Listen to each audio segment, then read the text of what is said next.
abrir em seguida, né, uma breve introdução do que vai ser o reino milenar, partindo do último versículo que falamos domingo passado. Ok? Por que é importante falar sobre isso? Primeiro, irmãos, eu não sei por quanto tempo o Senhor pretende falar sobre isso.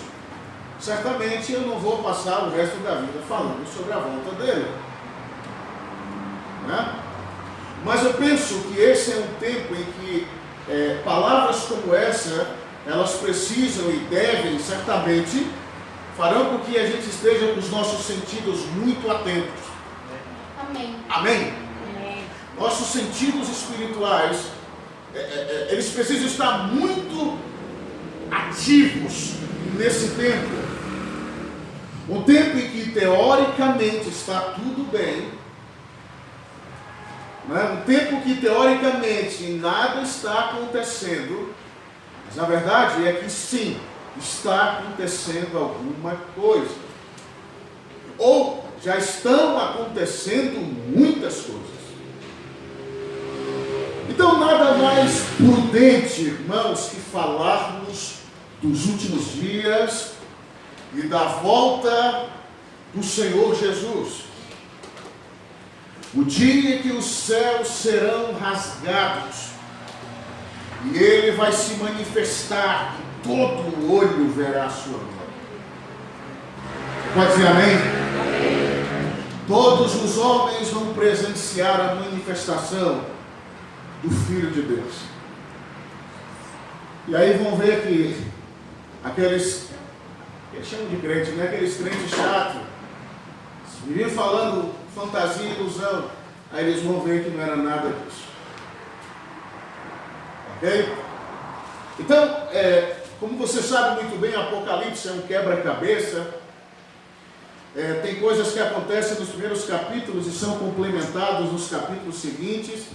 Tem coisas que já estão lá no final do capítulo, mas que precisamos meditar em coisas que estão no meio do livro, né? Para você ter ideia, a volta do Senhor Jesus aparece em Apocalipse 6.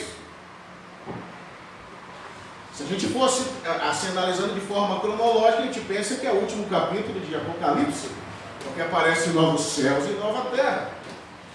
Mas a volta do Senhor Jesus já acontece ali nos primeiros capítulos. A verdade é que na medida que João ia escrevendo o livro de Apocalipse, a sua revelação, que Deus ia dando e ia ampliando, e aí ele recebia um pouco mais de amplitude de certas coisas que ele já tinha escrito, e aí vai crescendo dentro da revelação. Ok? Só para observação. Versículo 1 do capítulo 15. Então vi no céu outro sinal, grande e admirável. Que sinal é esse? 7 anjos com as 7 últimas pragas, pois nelas, ou seja, nas pragas, a ira de Deus se consome. Então observe, aqui as taças, elas serão lançadas especificamente contra os inimigos de Deus, contra os inimigos da igreja. Especificamente falando, as sentenças das taças, elas serão voltadas diretamente, especificamente, aos inimigos de Deus. Ok?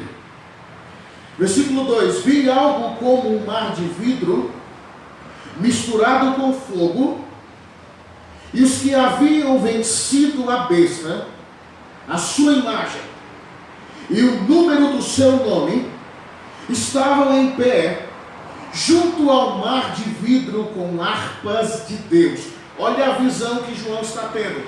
A visão se abre, então ele vê 7 anjos com 7 taças, e em seguida ele vê um mar como de vidro misturado com fogo, e pessoas, os santos, que tinham vencido a besta, ou seja, o anticristo, o seu sistema, que resistiram à perseguição que vai acontecer, né? Que rejeitaram a sua imagem, falamos já sobre isso, sobre guerra de imagens, que rejeitaram o seu sinal. E João viu esses em pé, junto ao mar, com harpas nas mãos. E diz que, versículo 3, que eles cantavam, isso me chamou muito a atenção, o cântico de Moisés, servo de Deus, e o cântico do Cordeiro, dizendo: grandes e admiráveis são as tuas obras, ó Senhor Deus Todo-Poderoso, justos e verdadeiros são os teus caminhos, ó Rei das nações. Senhor, quem não te temerá e não glorificará o teu nome? Pois só tu és santo. Por isso todas as nações virão e se prostrarão diante de ti, porque os teus juízos são manifestos. Diga graças a Deus.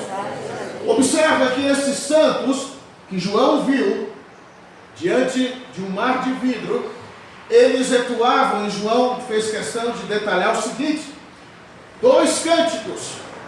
O cântico que ele chamou o cântico de Moisés, ok? E o cântico do Cordeiro. E antes da gente seguir, eu quero abrir um parênteses aqui, você pode deixar marcadinho, para você entender que cânticos são esses, ok? Abra aí comigo, deixa marcado em Deuteronômio, capítulo 32, e depois a gente volta para cá. Deuteronômio, capítulo 32, aqui fala do cântico de Moisés. Vamos entender, de fato, o que estava acontecendo ali naquela visão de João. Deuteronômio, capítulo 32. Aleluia. Versículo 10.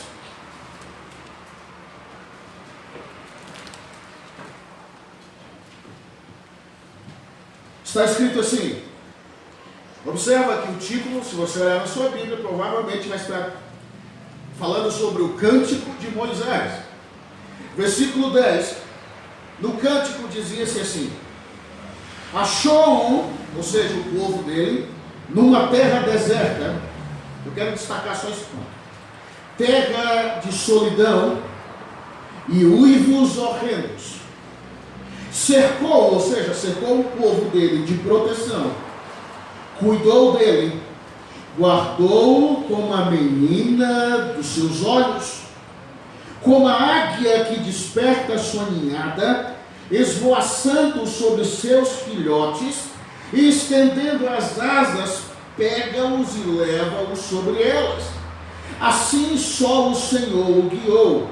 Não havia com ele, ou seja, com o povo, nenhum Deus estranho. Ok? Aqui é o cântico, eu quero destacar aqui o cântico de Moisés. E eu quero destacar aqui para você as palavras terra deserta ou deserto. Quero destacar para você águia. Ok? Eu quero destacar para você o final do texto. Não havia entre eles um Deus estranho. Certo? Muito bem. Agora volta para Apocalipse, antes de irmos para o 15, capítulo 12.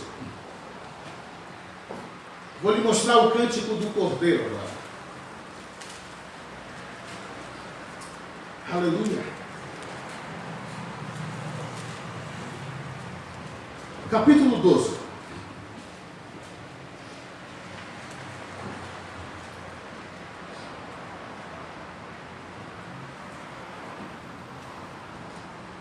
Deixa eu ver, só um pouquinho. Aleluia.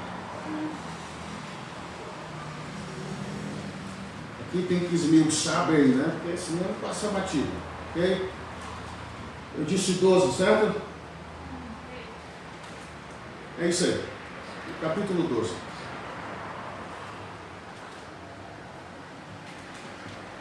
Está escrito assim. Versículo 15. O sétimo anjo tocou sua trombeta e surgiram no céu fortes vozes que diziam: o reino do mundo, que é onde eu parei domingo passado, né? Depois a gente vai voltar aqui, passou a ser de nosso Senhor e de seu Cristo, e ele reinará pelos séculos dos séculos. Os 24 anciãos que estavam assentados em seus tronos diante de Deus, prostraram-se sobre o seu rosto e adoraram a Deus. Tem uma tradução, geralmente tem traduções que não tem isso, diz assim, ó: e cantavam um novo cântico. Percebe? Por isso que é sempre bom ter várias Bíblias, com várias versões e traduções, porque ajuda muito. Um novo cântico. Observa que lá em Apocalipse que a gente leu, era cantado o cântico de Moisés, mencionamos aqui agora, perfeito. E o cântico do Cordeiro, que é um cântico novo. E o cântico novo dizia o quê? Graças te damos, versículo 17, Senhor Deus Todo-Poderoso, que és e que eras, porque assumiste teu grande poder e começastes a reinar. Diga amém. Então o cântico de Moisés, observa que fala sobre terra seca, fala sobre águia, ok? E fala sobre um Deus estranho. Eu não sei se isso te lembra alguma coisa do texto de Apocalipse, quando o dragão persegue a mulher. E a mulher fala da igreja, a mulher fala do povo de Deus, certo? E diz que naquela visão que João viu, o Senhor levou a sua igreja para o deserto. Olha o cântico de Moisés, terra deserta. E diz que a mulher, ela recebeu asas da grande águia para escapar do dragão. Olha o cântico de Moisés, como águia em sua ninhada, assim é o Senhor com o seu povo. É um quebra-cabeça, irmãos. Né? E por último, diz que no meio do povo não havia um Deus estranho. Eu não sei se você se recorda, mas quando eu mencionei a questão do anticristo e as suas muitas características, diz que ele seria hábil nas adivinhações e ele receberia o auxílio de um Deus estranho para destruir as fortalezas, ou seja, as potências mundiais daquele dia. Cântico de Moisés, Deus estranho. Observa. E o anticristo vai ser movido por um Deus estranho. Então faz todo sentido. Você pode voltar agora para o texto central. Eu fiz só questão de falar isso para você entender, porque fica muito vago. Que cântico de Moisés? Qual é o sentido do cântico de Moisés? Por que é o cântico de Moisés? Qual é o cântico do Cordeiro? Moisés, nos seus dias, já profetizara acerca da consumação de todas as coisas, irmãos. Ele profetizou através de cânticos que foram entoados naquele momento e inspirados de súbito pelo Espírito. Você pode dizer amém? Amém. Porque o Espírito da profecia é inspiracional. Não é nada programado, ele é inspiracional. E Moisés de súbito foi tomado por esse Espírito. E ele profetizou acerca do fim e de coisas que dizem respeito ao fim. Que tremendo, ok? Muito bem, vamos seguir. Versículo 5.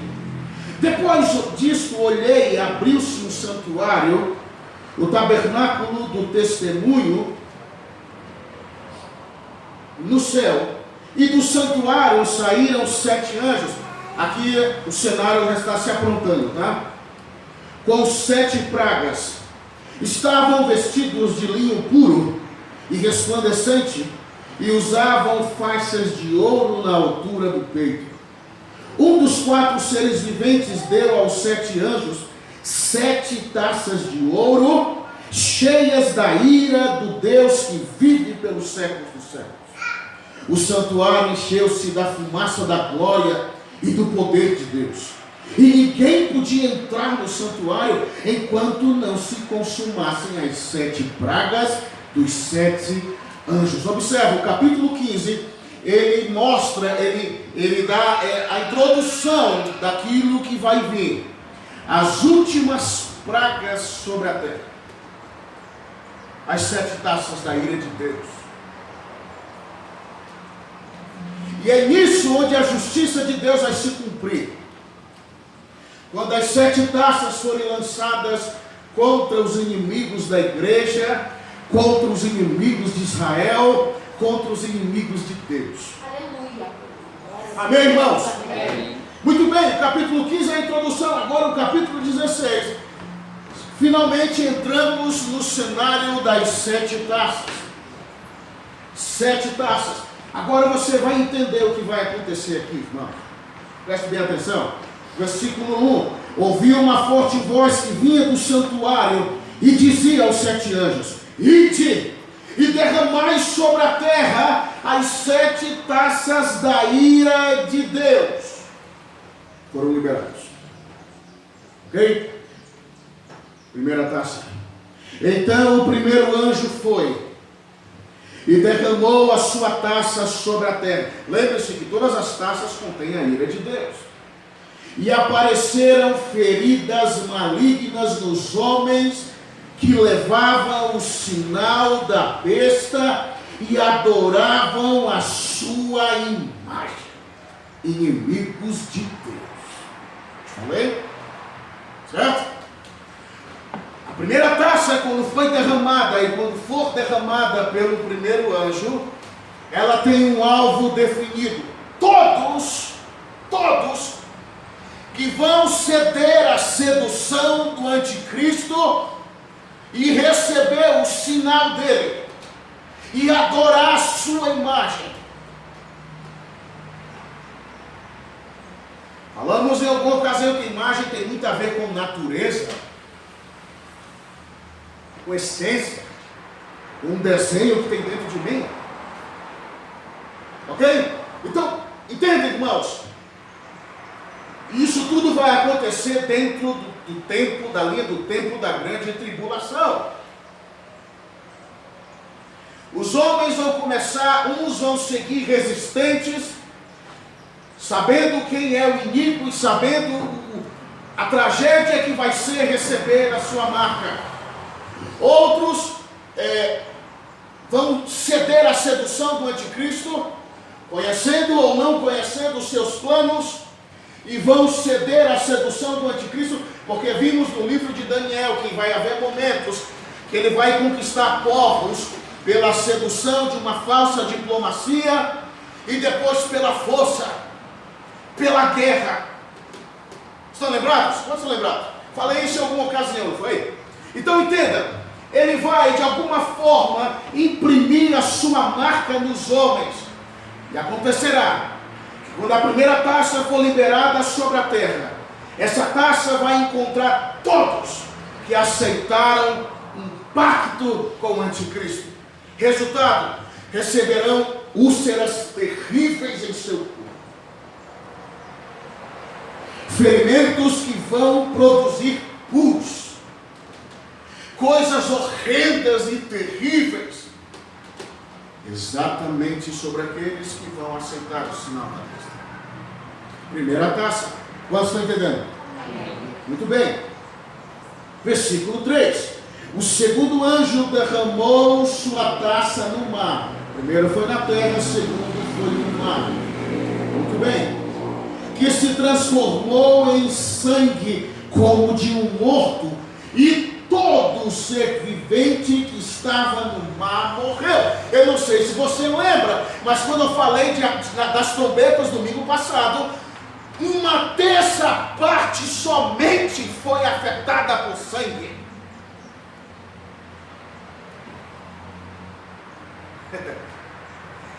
Aqui agora o negócio está se afunilando, irmãos.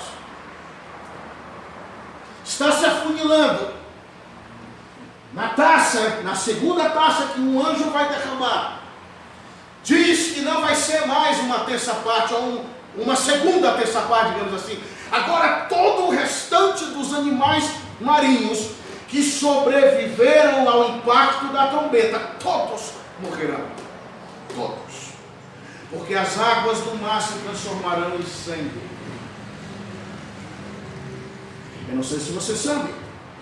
Inclusive tem até a ver com o terceira taça, como eu vou dizer.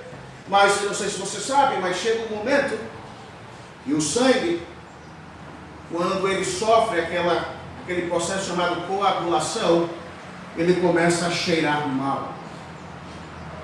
Agora pensa comigo, santos. Todos os mares se transformarão em sangue. Imagine o odor fétido que subirá na terra.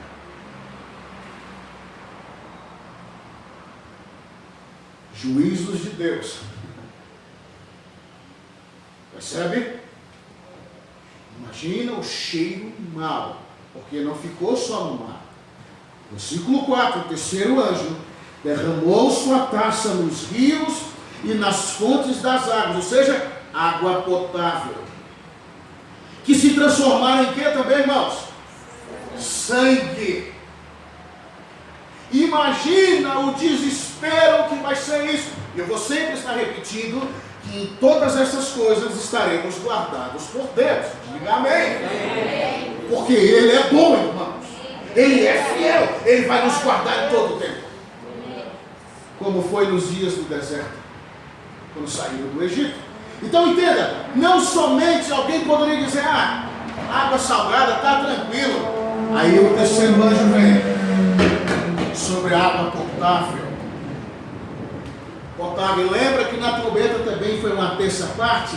Aqui também, irmãos, vai ser um todo que se transformaram em sangue. Eu não sei se você também se dá conta disso, mas todos, olha como Deus é, Ele não vai brincar naquele tempo. Ele já não brinca, né? Eu não sei se você percebeu, mas quando nós começamos a ler, foi mostrado pessoas que estavam diante do mar de vidro misturado com fogo. Eu não sei se você se lembra, mas no quinto selo, João viu uma multidão que clamava por vingança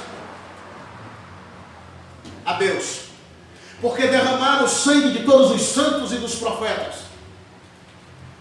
Aí diz João que olhou e viu quando o Senhor se aproximou deles e deu vestes brancas para eles e disse: esperem só mais um tempo, até que se complete o número de todos os mártires, assim como vocês. Espera só mais um tempo. No quinto selo, se eu não for enganado. Mais adiante, nós vemos aqui um grupo de pessoas que são os mesmos. Agora estão com harpas nas mãos e celebrando. Por quê? Porque o dia da vingança chegou. E observa que o fato de Deus ter tornado água potável em sangue significa algo tremendamente terrível. Sabe qual é a mensagem de Deus? Qual vai ser a mensagem de Deus naqueles dias? Vocês derramaram sangue inocente, não foi? Vocês mataram os meus santos, não foi? Derramaram o sangue dos profetas, certo? Agora vocês vão beber sangue. Provavelmente vai haver, ou de repente vão tramar uma tecnologia para filtrar o sangue, mas não vai ser possível. Se tiverem que beber água, vão ter que beber com sangue. Derramaram o sangue dos santos? Ok, agora vocês vão beber sangue, ao invés de água. Justiça de Deus. Aleluia. Percebeu? Meu Deus, como Deus é tremendo, irmãos. Versículo 5. Então ouvi o anjo das águas dizer: justo és tu, que és e que eras, o santo. E aqui esse anjo está celebrando, né? Porque julgaste essas coisas, pois derramaram sangue, olha o que eu disse, dos santos e dos profetas, e tu lhes tens dado sangue para beber. Eles merecem isso. Meu Deus. Aleluia. Não sei se você sabe, mas anjo não tem sentimentos, viu? Anjos não têm sentimento. Eles só executam Deus. Né? A prova está aqui, eles merecem isso. Pronto. E de papo.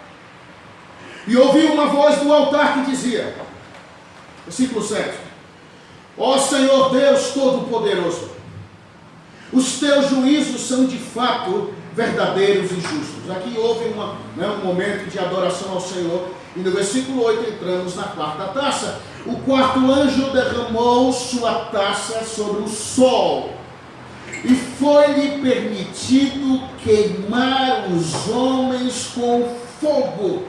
Os homens foram queimados com grande calor e blasfemaram contra o nome de Deus, que tem poder sobre essas pragas, mas não se arrependeram para glorificá-lo.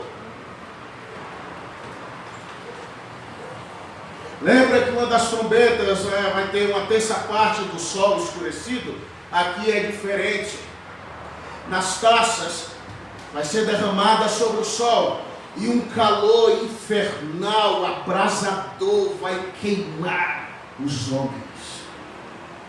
Nós estaremos livres. Siga sempre lembrando disso, ok? Estaremos guardados por Ele.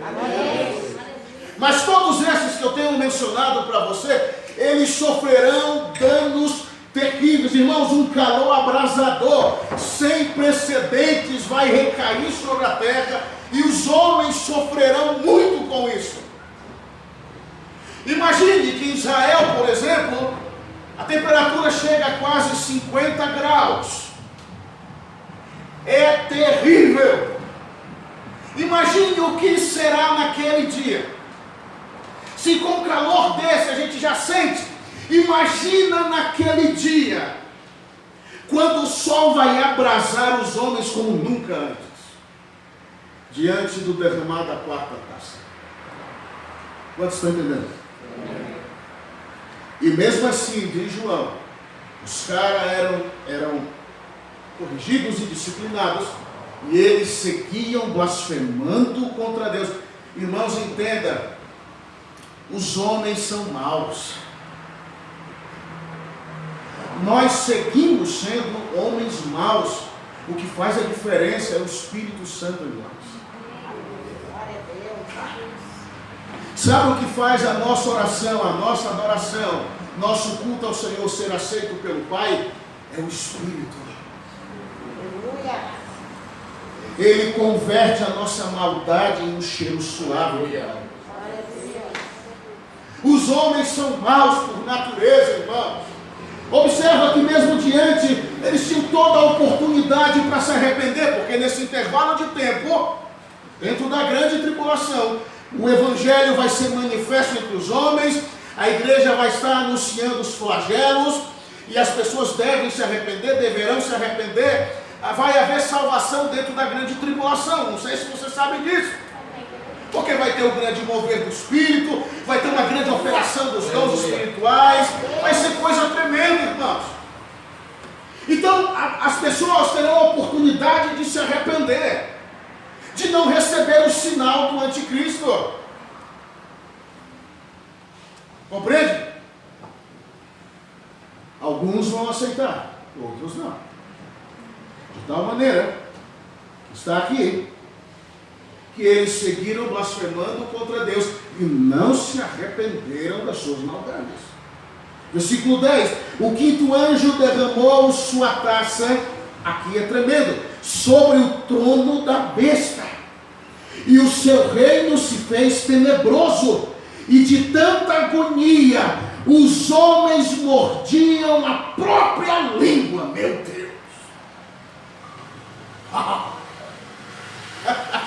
Que é isso? Que loucura, né? O quinto anjo vai se mover e vai derramar a taça no reino do anticristo. Depois eu vou mandar para vocês no grupo que o reino, onde será situado o reino do anticristo entre as nações. Se eu não me engano, no norte da África, parte, óbvio, do Oriente Médio, um pouco da Europa, se eu não estou enganado.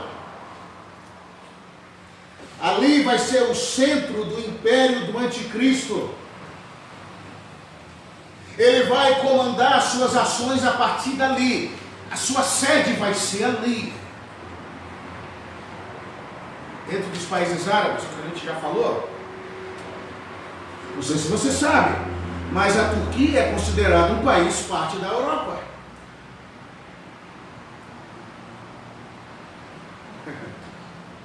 Tipo o meio termo, Oriente Médio e Europa. É só você pesquisar que você vai ver que eu estou falando a verdade. Então entenda, a quinta taça vai ser lançada no trono da besta, no reino do anticristo. É aquilo que eu volto a dizer: o Senhor vai atormentar a besta. O Senhor vai atormentar o anticristo. O Senhor, com seu juízo, vai atormentar os nossos inimigos.